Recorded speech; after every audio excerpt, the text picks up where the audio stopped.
हरियाणा में विधानसभा चुनाव खत्म हो चुके हैं और शपथ ग्रहण समारोह होना है। मंत्री पद की शपथ दिलाई जाएगी। कितने लोगों को दिलाई जाएगी 15 तारीख का समय दिया था, लेकिन अभी वो आगे बढ़ाकर 17 कर दिया गया है।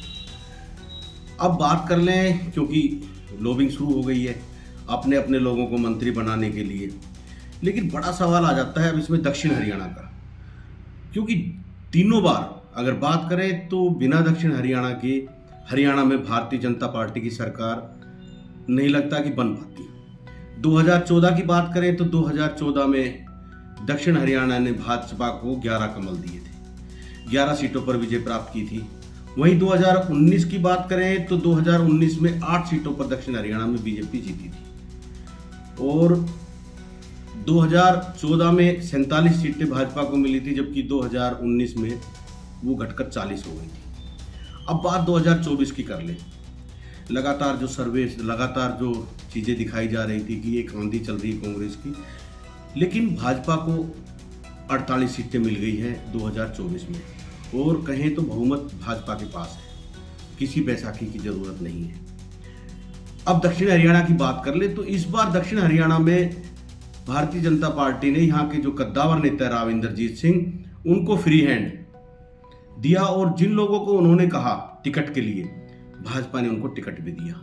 उन्होंने 9 टिकटों का वितरण किया। और देखिए, सबसे बड़ी बात देखिए कि राव इंद्रजीत सिंह की यहाँ एक, हम कह सकते हैं कि पकड़, एक लोगों में उनकी जो है राजनीतिक एक धरोहर ऐसी है कि 9 की 9 सीटें उन्होंने भाजपा को जीत के दे दी।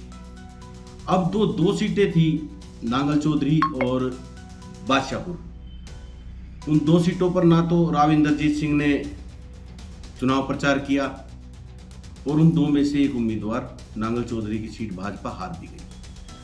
अब सवाल ये निकल कर आता है कि भाजपा को सरकार में लाने वाला दक्षिण हरियाणा, अब राव इंद्रजीत सिंह की जो पुत्री थी वो कड़े मुकाबले में जीती है आरती राव, लेकिन आरती राव को राव इंद्रजीत सिंह ने स्थापित कर दिया है। क्योंकि जिस तरह से धरोहर चली आ रही है, राव वीरेंद्र थे जो मुख्यमंत्री थे हमारे हरियाणा के, और उनकी जो राजनीतिक विरासत है उसको आगे बढ़ाते हुए उनके पुत्र राव इंद्रजीत सिंह ने उसको आगे बढ़ाया, तो वो भी चाहेंगे कि उनकी विरासत भी आगे बढ़े, तो उन्होंने आरती राव को स्थापित कर दिया है और आरती राव को विधायक बना दिया है।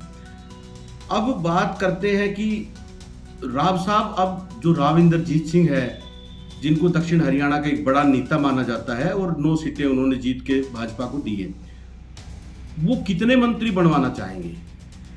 तो आरती राव का नाम तो लगभग आप समझ लीजिए तय है मंत्रिमंडल में, चाहे वो महिला कोटे की बात कर ले या एक राव इंद्रजीत सिंह की पुत्री के नाते। अब और मंत्रियों की बात करें तो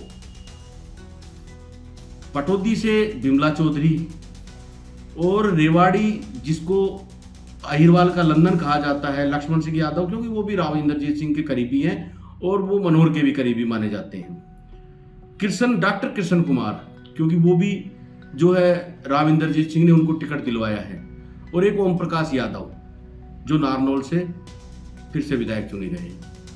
अब ओम प्रकाश यादव और लक्ष्मण सिंह, मुझे लगता है इन 2 का तो मंत्रिमंडल में जाना तय है। लेकिन अब बात आ जाती है 3 ओबीसी चेहरे हो, क्योंकि ओम प्रकाश यादव भी जो है यादव है, ओबीसी है, लक्ष्मण यादव भी ओबीसी है और आरती राव भी, और किसी इन तीनों का बनना मुझे लगता है लगभग तय है।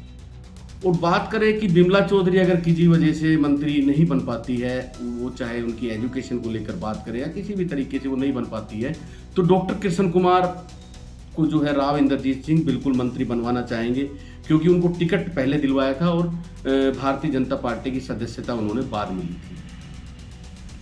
और कहीं ना कहीं राव इंद्रजीत सिंह ये भी चाहेंगे कि लगातार जो उनकी वजह से सरकार बन रही है भाजपा की हरियाणा में, तो उनको भी एक जो है केंद्र में राज्य मंत्री, क्योंकि वो लगातार 6 बार सांसद रह चुके हैं और भारतीय जनता पार्टी की टिकट पर वो तीसरी बार सांसद चुने गए हैं और उनको अभी भी राज्य मंत्री बनाया गया है। तो कहीं ना कहीं उनकी दिली तमन्ना ये भी है कि भाई उनको मंत्री बनाया जाए, कैबिनेट का दर्जा दिया जाए। दूसरी बात यह कि एक जो सुनने में आ रहा, लगातार हमारे सूत्र बता रहे हैं कि जो 14 से 15 जो विधायक हैं वो समर्थन की बात कर रहे हैं, और जो ये 9 विधायक जो उन्होंने जिताए हैं ये तो उनसे मुलाकात भी कर चुके हैं। अब स्थिति क्या रहती है, लेकिन इतना तय है कि अहिरवाल से आरती राव, लक्ष्मण यादव और ओम प्रकाश यादव और डॉक्टर कृष्ण कुमार और पटौदी से बिमला चौधरी में से एक का मंत्री और राज्य मंत्री बनना लगभग तय है। अब बात कर लेते हैं राव नरबीर की। राव इंद्रजीत सिंह कभी नहीं चाहेंगे, क्योंकि नरबीर अपने बलबूते पर टिकट लेके आए हैं, तो राव इंद्रजीत सिंह कभी नहीं चाहेंगे कि राव नरबीर मंत्री बने। वो कहीं ना कहीं रोड़ा बनेंगे राव नरबीर के मंत्री मंडल में जाने के लिए, क्योंकि लोकसभा जो गुड़गांव से राव इंद्रजीत सिंह सांसद है, और राव नरबीर अगर मंत्री बनते हैं, पहली भी मनोहर सरकार के कार्यकाल में, पहले कार्यकाल में वो एक उनको बड़ा मंत्रालय मिला हुआ था, तो राव नरबीर सिंह को रोकने के लिए राव इंद्रजीत सिंह किसी भी हद तक जा सकते हैं और कुछ भी कर सकते हैं।